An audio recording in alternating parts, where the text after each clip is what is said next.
Kia ora and welcome to the Kiwi Advisor Network podcast. I'm the host, Warwick Slow, and today's guest is Brendan Ward, who's the Head of Business Development at NZ Funds. Now in this podcast, we're going to be talking about the benefits of KiwiSaver and investment advice, both for your end clients and also adding value back to your financial advice business. Now, before we get started, just worth noting that any of the information shared in this podcast is for general purposes only and should not be considered financial advice. We always recommend chatting to your financial advisor and getting personalized advice that's fit for purpose for your needs. Now remember, all of the information and content that you're consuming here can be used towards your CPD points, so make sure you put it in your register. Otherwise, sit back, relax, and enjoy the podcast.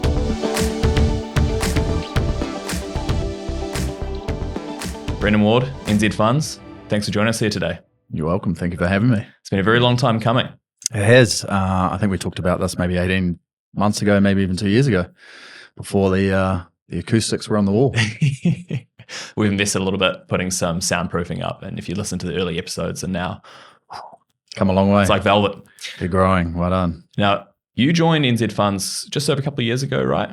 Yeah, probably about 3 years deep now. And previously you'd worked in, it was more of a commercial asset finance space. Correct. What attracted you to financial services? You've been in it about 5 years now. Good question. I always like to kind of, when people ask me that question, I like to start with a bit of a journey and a story. So I guess I like to see myself as a bit of tumbleweed through my 20s, came out of university educated.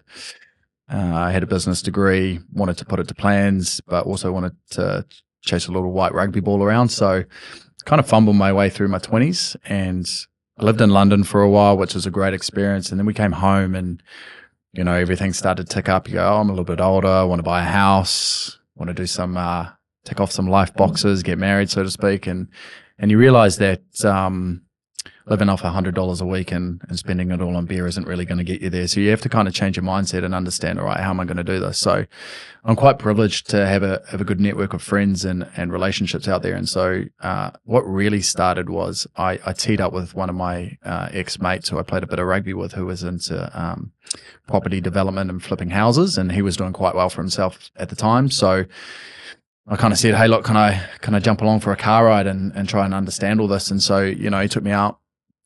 We looked at a few investment properties. He taught me about the benefits of cash flow. He taught me about the benefits of stacking assets and how to get capital gains. And it kind of just piqued my interest to go, oh, wow, there's this whole nother world that I don't really understand, and I need to really kind of dive right into it. And so that was kind of the, I guess, the linchpin of the fork in the road, so to speak, of where I kind of just went a 180 and said, I need to learn more about this if I'm really going to better myself and create the family and create the environment that I want at home.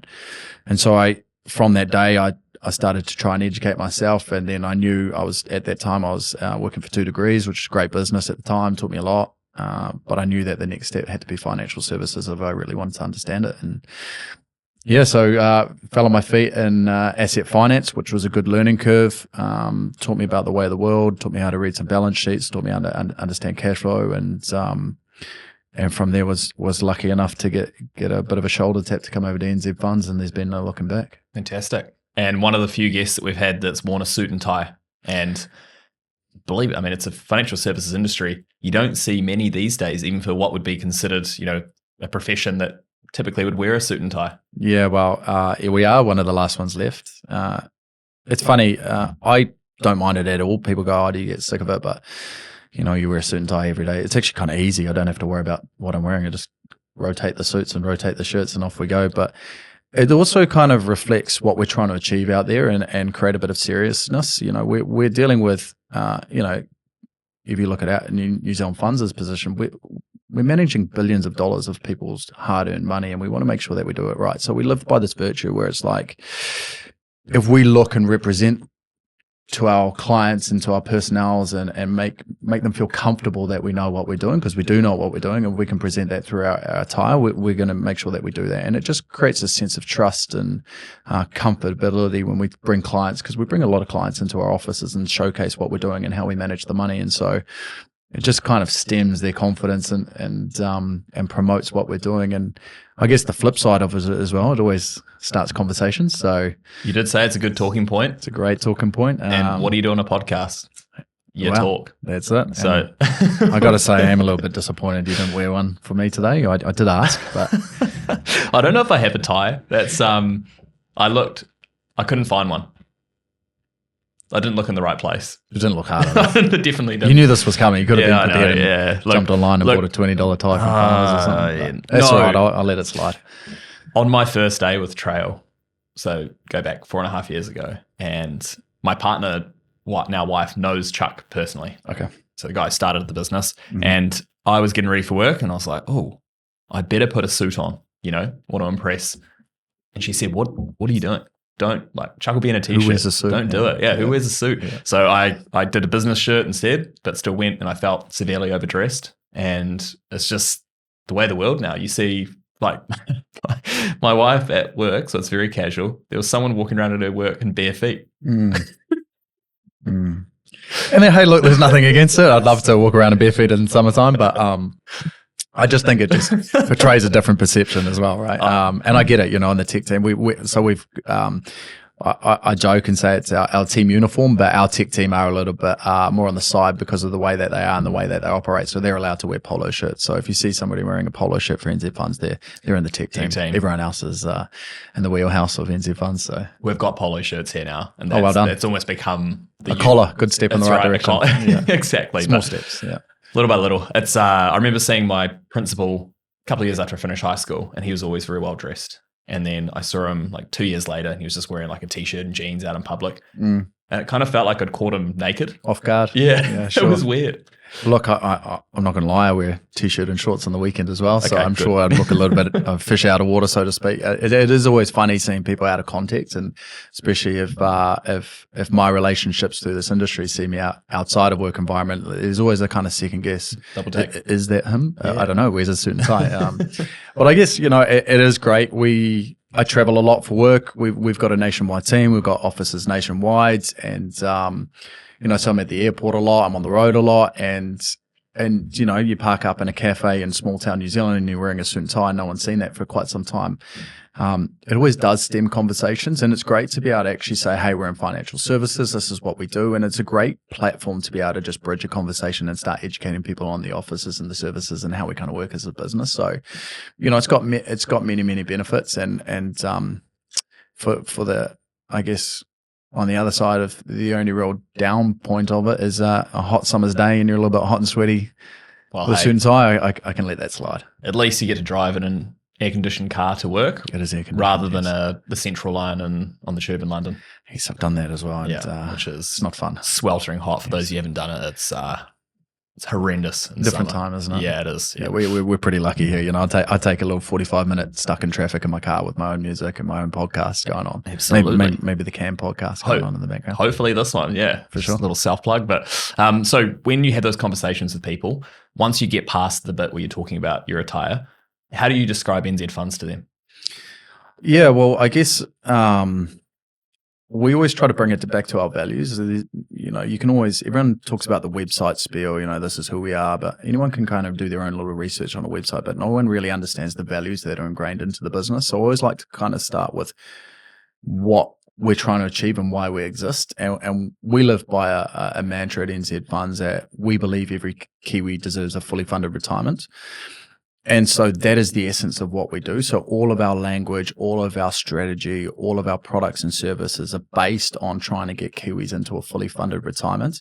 And, we want to do it in a way that we can help Kiwis make their own decisions, because, one of the key products that obviously is most relevant to this network is our KiwiSaver scheme. But you got to understand that most people we're trying to bridge this division out of the old school way of thinking that, retirement will be fine. I've got a pension, the government's going to pay it through. And we've got to shift the mindset to going, the ways of the old are stuck out there. And if you have that mindset moving into the future, you're just not going to be prepared. And if you look at the recent super values, I think it's 30,000, give or take, for an individual, it's just not enough to pay the bills. You live in Auckland, I live in Auckland. Food's gone through the roof with recent inflation. I'm pretty sure it wouldn't cover my food bill right now. I've got a family of 4, and it kind of scares me to the fact where people are still reliant on that to see them through retirement. And so the essence of what we do is trying to say, we believe all Kiwis have a fully funded retirement. How can we do that? And so we live on this mantra, but on the other aspect is we also strongly believe in financial advice, which is most people really haven't actually heard of us because we're not big on advertising. We're not big on billboards. We had a crack at it a couple of years ago. And we just really learned that most of the beneficial behavior that comes through is through financial advice, which is why it's so key in this industry, because this whole industry is built on trust. And one of our biggest distribution networks is the advisor network, which is why we do such good, it's why we work with you guys at Can, is to try and bridge that gap into the client so we can educate them and say, look, don't just swing for the fences. This is your retirement fund here. You got to be smart. You got to be planned, and you got to talk to a financial advisor. And so, all of that essence is what we do at NZ Funds. And so, I guess moving back to the website piece, we're 35 years old. We've been doing it for a while. We've been managing money for a long time for people. We talk about the power of doubling, and we try to double everybody's wealth every 10 years in line with averages in the market. And so we like to say we're on the fourth doubling of some of our clients, which is a really powerful message to put out there. But it just comes down to understanding the fundamentals around everything. And that's why we lean into the advice piece, because if you just put your money in somewhere and you don't understand it, you're not going to get the doubling effect, and you're going to make some pretty critical errors along the way with your decision-making process. So that's kind of what we do when we see it through with our products and optimize it through the advisor network. And looking at the stats, New Zealand is really far behind the eight ball, if we especially look at our cousins across the ditch. How does their super fund compare to our KiwiSaver fund? Yeah, it's always an interesting one.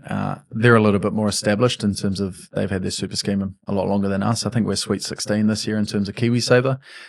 But you just got to look at the averages. So the average balances across the ditch, they don't have an easy way to surmise it. They break it into male versus female and this age bracket. So I think roughly for an average 40-year-old male, I think they have about $150,000, $200,000. Whereas we look over our side of the fence, we've got an average of $31,000, $32,000. So we're incredibly behind the eight ball.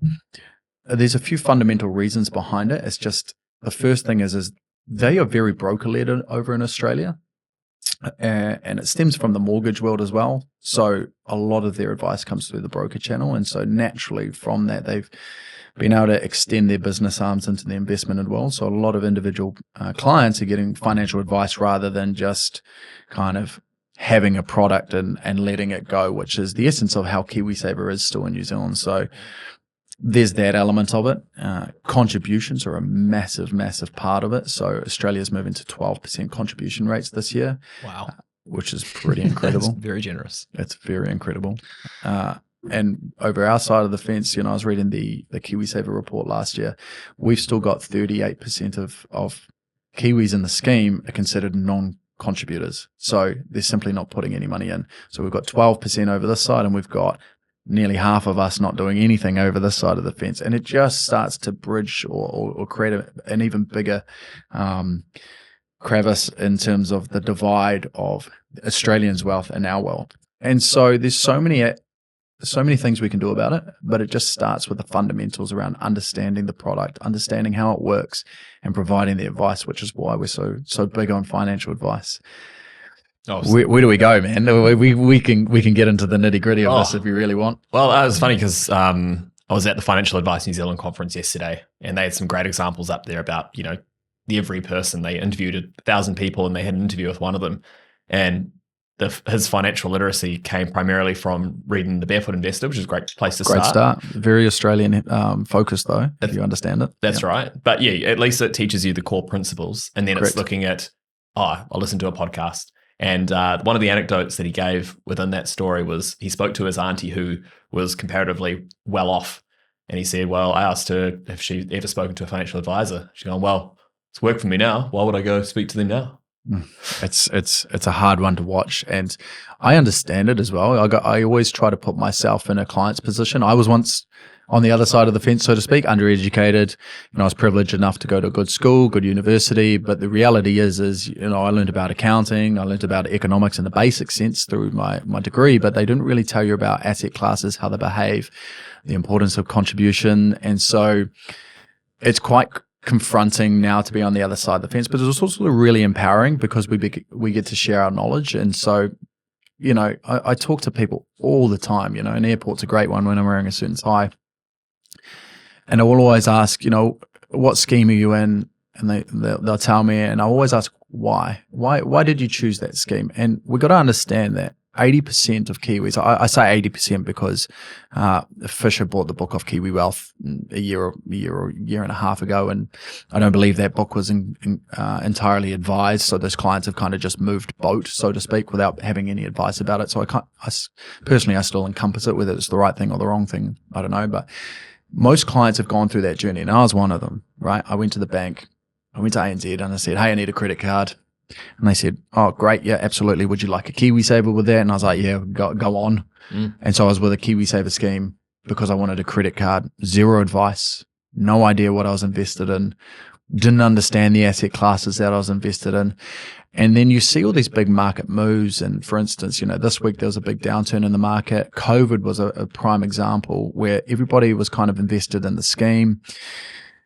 There's this notion out there around got to be in a growth account, which to some extent is true if it fits in with your personal goals and your investment horizon and what you're trying to achieve with the money. But from a mortgage point of view, it might not be the right thing if they're looking to buy a house. And so COVID happens, the markets absolutely fell off a precipice and crashed. I think it was about 30% within a week, and billions was wiped off the market. And, you only need to look at the New Zealand Herald today to see similar messaging out there.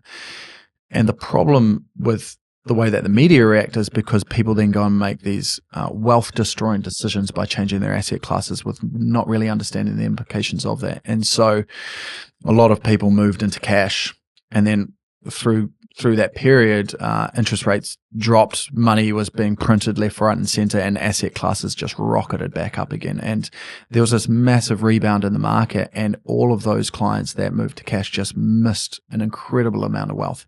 I read on someone's website recently that they did a bit of a study on the average balance that followed that behavior, where they went from a growth account to a conservative account, wiped off roughly $250,000 of what they could have earned over the lifetime of their savings. And it's just really hard to watch. But that's the problem. You have these sensationalist news stories which are designed to get clicks, where it can have a massive impact on people's retirement. Correct. And this week's a prime example. I showed you the article that New Zealand Herald put out this morning because there's been some short-term volatility in the markets. But if most people started to talk to an advisor and talk to a professional, they'll get to understand that, hey, this is actually completely normal. It's a 10% pullback. This happens 50 times out of every 93 years. So it's nearly 1 in every 2 years this will happen. Yeah. Right. So it's incredibly common. If we understand the fundamentals behind the market, where the market sits today, we all just need to go, talk to a financial advisor. What am I invested for? What is my time horizon? What is my risk appetite? Do I need to change my position? And the answer for most people will be no, just hold on. Don't make any wealth destroying decisions in the short term, because at the end of the day, it's all about averages and investing for the long run. And to get the powerful effects of compounding, you need to be invested in the assets for the long term.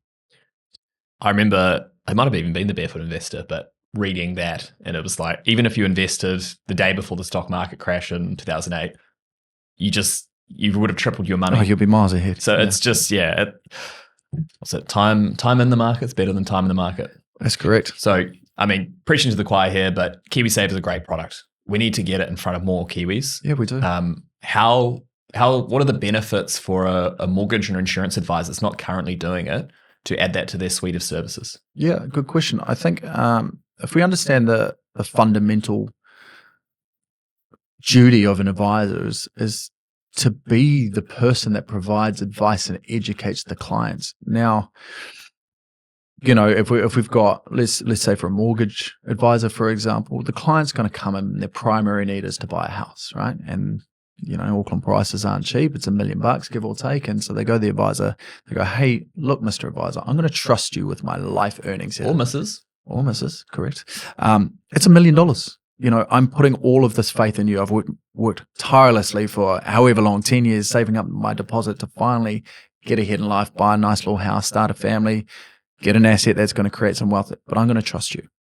And so we as advisors have this fundamental duty to help our clients out and say, hey, look, yes, you've come to me for your house purchase and would love to help you out with that, but understand there's so many ancillary services and wraparound products that could be really beneficial to you to see you through your wealth creation journey. Because, if we look at an advisor who does mortgages, the first thing we want to understand with the client is what assets are they invested in. Most of us will be using our KiwiSaver as a down payment for the house. And so we want to make sure that down payment is still there. Prime example is this week in the markets. Markets pulled back 5 to 10%, depending on where your funds were primarily invested.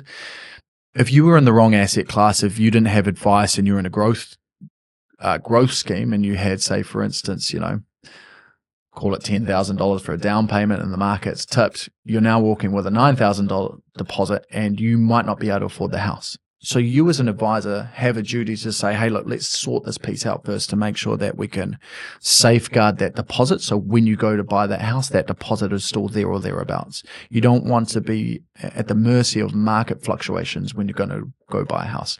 And so that's the kind of the entrance point to the conversation.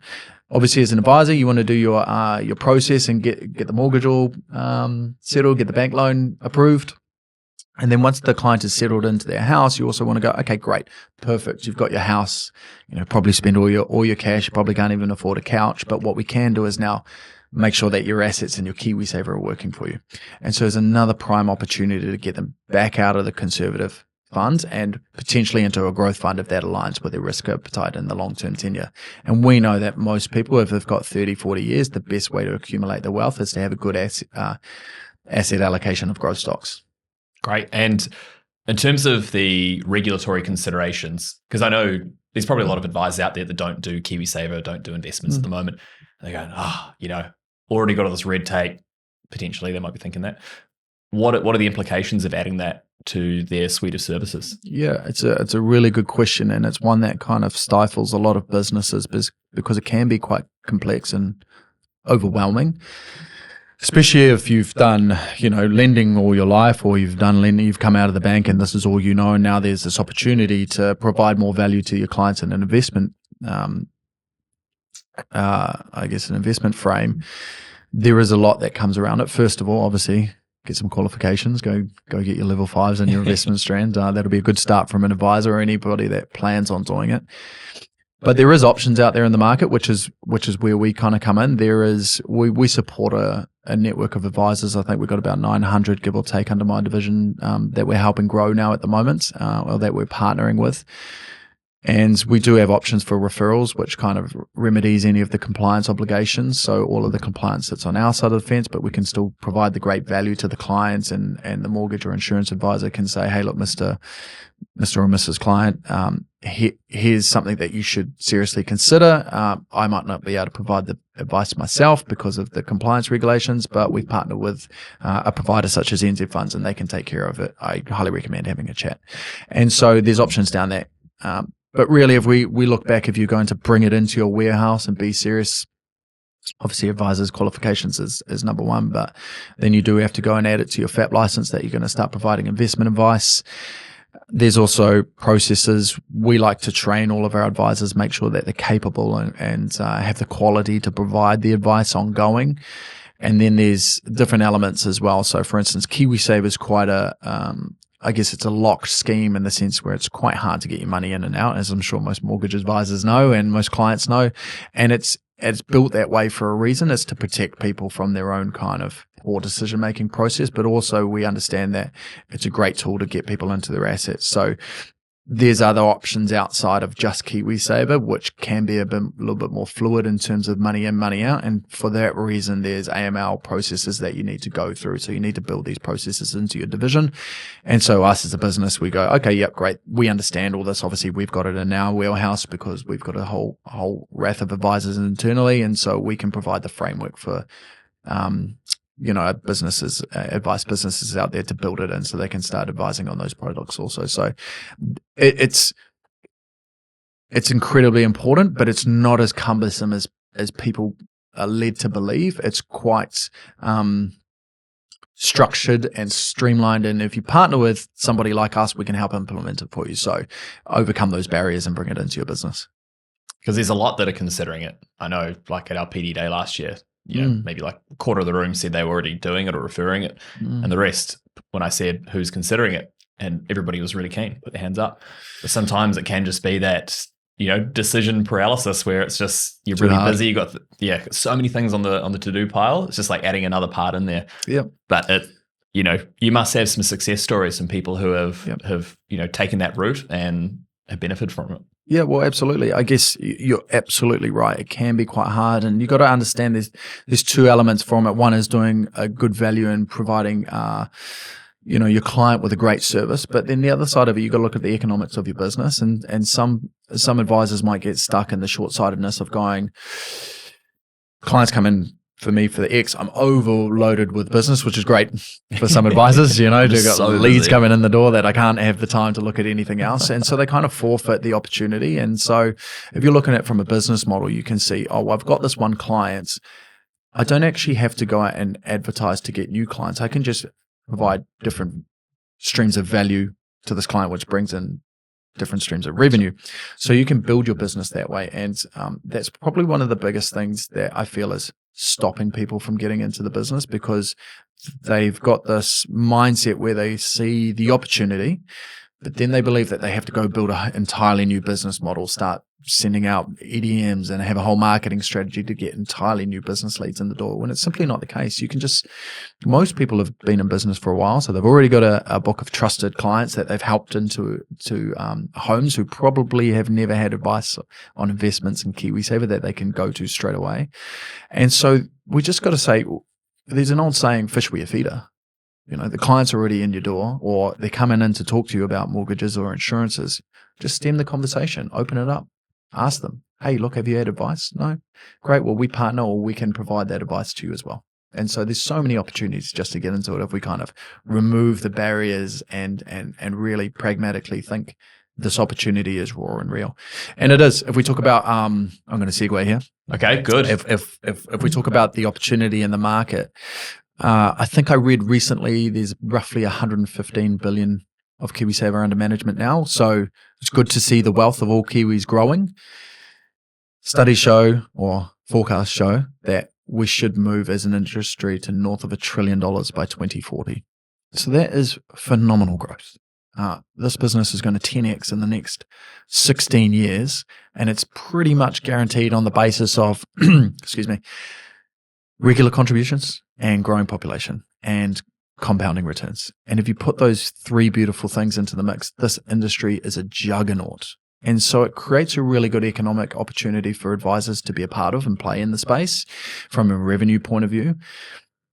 But conversely, you also got to look at the client's point of view. There's a real demand now for clients to go, hey, look, my balances are swelling to $30,000, $40,000, $50,000. We've got multiple clients with $1 million plus. We've got a lot in the hundreds now, and they go, I've never had advice on this. Maybe I should go speak to somebody.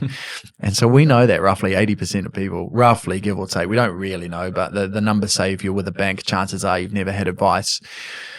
These people have just accumulated this wealth from participating.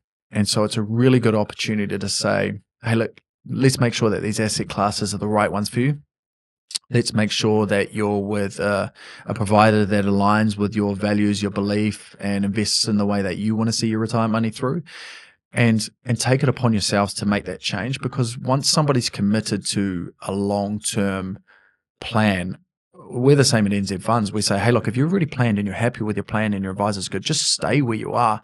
You don't want to be chopping and changing all the time. And there's this misconception that if you go from one growth scheme into another, that you're going from one market into the same market. But it's not the case. You'll see every fund manager manages their money differently.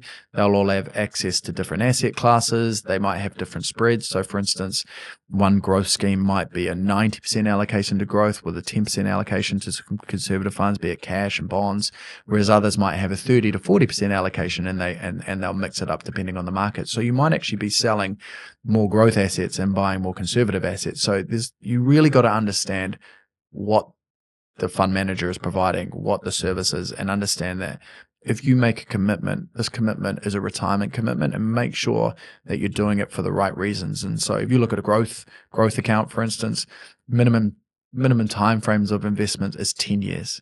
And so we've seen it, and we're seeing it all the time. People will go into a scheme and they go, oh, well, that scheme's underperformed by 2% versus that scheme. You've bought a 10-year asset. Let the asset do its job, right? And see it out. Because if you're chopping and changing, you're just leaving wealth on the table.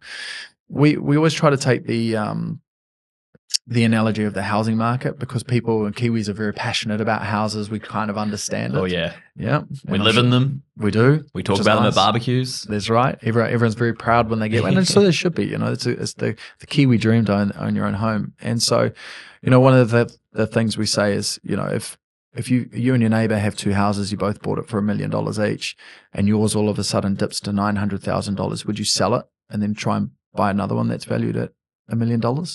It just doesn't make sense. Or would you sit tight and say, you know what, I'm living in it. The market will return and my house will be worth north of $1 million again one day.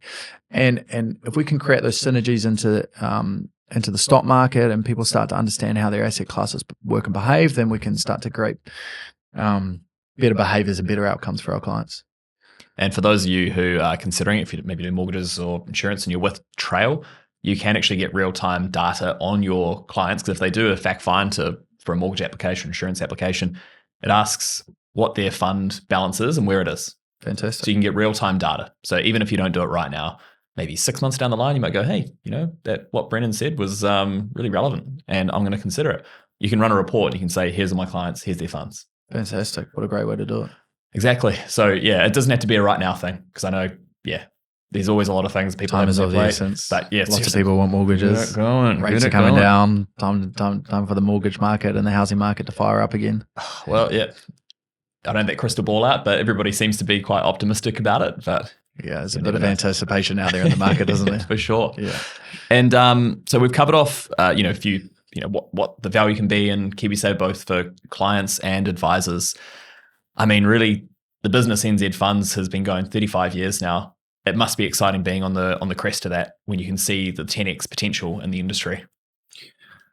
Yes, it is. There's a lot of hard work to be done. It's not as easy as just playing and waiting for the 10x. You still have to be strategic and do the right things and do right by your clients. But at the end of the day, it is a very, very exciting industry. There's a lot that needs to change. So, one of the best things about being in this position is you get to speak to so many people, and you can really change or fundamentally change people's lives by educating them early enough. That's one beautiful thing. The other thing can be quite hard and really hits the heartstrings, so to speak, when you're talking to elderly clients who aren't maybe so well positioned for retirement, and then you're trying to educate them on how everything works. And this has happened where clients have welled up and they just look at you and say, why did nobody tell me this 20 years ago? And the reality is this: we need to still make changes. We need to look at across the ditch, look at contribution rates. For example, we talked about how nobody contributes, but we could be smarter about it as well. So, there's this talk about KiwiSaver being compulsory, which has its merits. Absolutely, it does. We know that it's a great forced savings scheme. If people really understood how it worked, I'm sure they would have no problem jumping into it and taking the compulsion into it, because you see the way that a lot of clients behave and react, and I was the same. I was like, oh, why are the government taking 3% out of my paycheck? What are they going to do with it? But it's just not the case. And so we need to educate people on why it's so important and just show the benefits of it. So I think compulsion has its merits. I also think we could be smarter. For instance, like a couple of years ago when inflation was high and we looked to stem the economy, we pulled a few levers, but the essence of stemming the economy is to stop consumer spending, right? And so rather than just hiking interest rates and making it really hard for everybody to live, why don't we get smarter and say, hey, look, let's put in compulsion, or let's move contributions rates up to 4%. Straight away, you remove disposable income off the table, but you're also creating these massive, massive retirement schemes for individuals. So you're doing them a service by saying, don't spend over here, spend it on yourself, but spend it on your future self. And so there's all these little levers that I think we could be smarter with in the industry. One of the things I read, I think America do it, we just need to look over the ditch for guidance. Here's me thinking I'm coming up with these great ideas, but I just read a lot. They have a matching contribution if you've got a student allowance or student debt. And so, I had student debt, and I was talking to one of our colleagues just yesterday. He was stoked that he just paid off his student debt, which is a great feeling when you achieve it, right? But, as an employer or as a young individual working out there, and you've got this big debt to pay off and you're struggling to live because rents are so high and the cost of living so high, a lot of forfeiting, putting money into the KiwiSaver. Whereas we could be a little bit smarter and say, hey, look, if they're putting it into their student debt, they're paying off one thing, the employer should still match their contribution into KiwiSaver. So at least they're growing their wealth on the side as well. So we could be a lot smarter about it. And for us, that just excites us even more, because if the $1 trillion forecast is if there's no change. So what happens if we all of a sudden have compulsion and that 40% start contributing? That's just going to rocket up. So it's an incredibly exciting industry to be a part of, and it's incredibly empowering to be able to change Kiwis' lives. So if somebody wants to get started or begin this, what training and resources do you guys provide to advisors? Yeah, good question. One of the things we've understood, I touched on it briefly before, is around how important financial advice is. So our advice distribution, like I said, I think we're about 900 strong now. We know that we need to stay true in this. And so we've built a robust, we call it a business system, whereby when we onboard clients, we make sure that we take them through a training process. And we've got about 5 or 6 different modules. We like to do at least an hour on each module, and we take them through the steps. Now, obviously, we're not going to do 7 hours in one day, because people have clients at the door knocking on, waiting for a house or wanting a mortgage to be settled. So we try to stagnate it out in the essence where at least educate people or the advisors so they can bridge the conversation to start the ball rolling. Naturally, it's different if they're going to advise, but if they wanted to refer, we just got to get the basics around how asset classes behave, why it's important to get advice, why they've partnered with somebody such as us, and then we can take them through that business process, that training, that system. And going out for beers for work with inverted commas. So don't worry, I've been doing it for 15 years, so I still get it. If it makes you feel any better, I'm looking at coming to the Can one in Christchurch in September. Wow. So looking at pivoting and coming down. I'll make the effort. I'll jump on a plane for this one. So that makes me feel. How's that make you feel? Yeah, right. It makes me feel amazing. Thanks so much. Yeah. No, I think there's just, it's such an underutilized product, and advisors, customers across the board, it's such a growing part of the industry that I think, you're almost doing like a disservice not engaging with this with your customers. So I really appreciate the background you've given us, the story, the history behind the suit and everything as well. So it's been really great having you here for the chat, Brendan. You're welcome. Thanks for having me.